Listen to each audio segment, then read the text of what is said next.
বিশ্ব স্বাস্থ্য ব্যবস্থার ক্ষেত্রে এক ঐতিহাসিক অধ্যায়ের অবসান ঘটল মার্কিন যুক্তরাষ্ট্রে। সাম্প্রতিক এক ঘোষণার মার্কিন স্বাস্থ্যমন্ত্রী রবার্ট এফ কেনেডি জুনিয়র এবং বিদেশ সচিব মার্কো রুবিও জানিয়ে দিয়েছে, বিশ্ব স্বাস্থ্য সংস্থা বা হু থেকে মার্কিন যুক্তরাষ্ট্র নিজেকে প্রত্যাহার করে নিয়েছে। এর ফলে 1948 সালে প্রতিষ্ঠার পর থেকে এই প্রথমবার হু এর সদস্য তালিকা থেকে বাদ পড়ল আমেরিকা।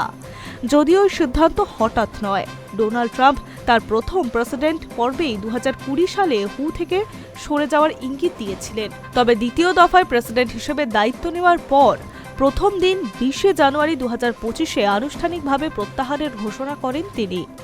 মার্কিন আইনের একটি বিশেষ ধারার কারণে সেই সিদ্ধান্ত কার্যকর হতে সময়ও লেগেছে, যা চলতি সপ্তাহে পূর্ণতা পেল। রুবিও ও কেনেডি যৌথ বিবৃতিতে জানিয়েছে, হু এর বিরুদ্ধে মূলত কোভিড-19-এ অতিমারি মোকাবিলায় ব্যর্থতার অভিযোগ তোলা হয়েছে।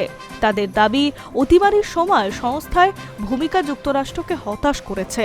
সেই কারণেই ভবিষ্যতে হু এর সঙ্গে আমেরিকার যোগাযোগ সীমিত থাকবে শুধুমাত্র প্রত্যাহার সংক্রান্ত আইন প্রক্রিয়া সম্পন্ন করা এবং দেশের নাগরিকদের স্বাস্থ্য ও নিরাপত্তা নিশ্চিত করার জন্য। একই সঙ্গে জানানো হয়েছে, হুকে দেওয়া সমস্ত মার্কিন আর্থিক অনুদান ইতিমধ্যেই বন্ধ করা হয়েছে। এর জেরে আর্থিক সংকটে পড়েছে বিশ্ব স্বাস্থ্য সংস্থা। সংস্থার প্রধান টেড্রস আধানম গেব্রেয়েসুস চলতি মাসের শুরুতেই জানিয়েছে, মার্কিন অর্থ সাহায্য বন্ধ হয়ে যাওয়ায় হুকে বিভিন্ন ক্ষেত্রে ব্যয় সংকোচনের সিদ্ধান্ত নিতে হয়েছে। রাষ্ট্রসংঘের মুখপাত্র স্টেফান দুজারিক বৃহস্পতিবার সাংবাদিকদের বলেন, কার্যত মার্কিন যুক্তরাষ্ট্র আর হুর কাজে অংশ নিচ্ছে না, যদিও এই আইনি জটিলতা এখনো নিষ্পত্তির অপেক্ষায়। তিনি স্পষ্ট করে বলেন, স্বাস্থ্য এমন একটি বিষয় যা কোনো সীমানা নেই। ভাইরাস হোক বা অসংক্রমণ রোগ, এই সব সমস্যার সমাধান আন্তর্জাতিক সহযোগিতা ছাড়া সম্ভব নয়, আর সেই সহযোগিতার প্রধান মঞ্চই হু। সংস্থার প্রধান আইনি আধিকারিক স্টিভেন সোলেমনের বক্তব্য অনুযায়ী সংস্থার প্রতিষ্ঠাকালীন নথিতে প্রত্যাহারের কোনো ধারা রাখা হয়নি, কারণ হুকে একটি সর্বজনীন সংগঠন হিসেবেই ভাবা হয়।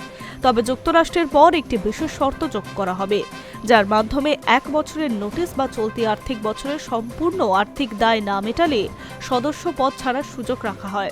যদিও সলোমন জানিয়েছে, যুক্তরাষ্ট্র এখন 2024-25 সালের চাঁদা বকেয়া রেখেছে, যা আনুমানিক $26 কোটি। এই সিদ্ধান্তের তীব্র সমালোচনা করেছে জনবিশ্ব স্বাস্থ্য বিশেষজ্ঞরা। একজন জনস্বাস্থ্য কর্মী সোশ্যাল মিডিয়ায় লিখেছে, হু বিশ্বের বিভিন্ন দেশকে একত্রিত করে মৃত্যুহার বা রোগব্যাধি কমাতে ঐতিহাসিক ভূমিকা নিয়েছে। তার মতে, সংস্থাটি নিখুঁত না হলেও বাইরে চলে যাওয়ার বদলে ভিতর থেকেই সংস্কার করা উচিত। সংস্থাটি যুদ্ধ, মানবিক পর্যায় এবং ইবোলা বা যক্ষ্মার মতো মারাত্মক রোগ মোকাবিলায় আন্তর্জাতিক স্তরে সমন্বয়ে গুরুত্বপূর্ণ ভূমিকাও পালন করে আসছে। মার্কিন যুক্তরাষ্ট্র প্রত্যাহারের আগে হুর সদস্য সংখ্যা ছিল 194। বর্তমানে কি পরিস্থিতি হবে তা নির্ভর করছে আর্থিক ব্যবস্থার ওপরে। Hi news network.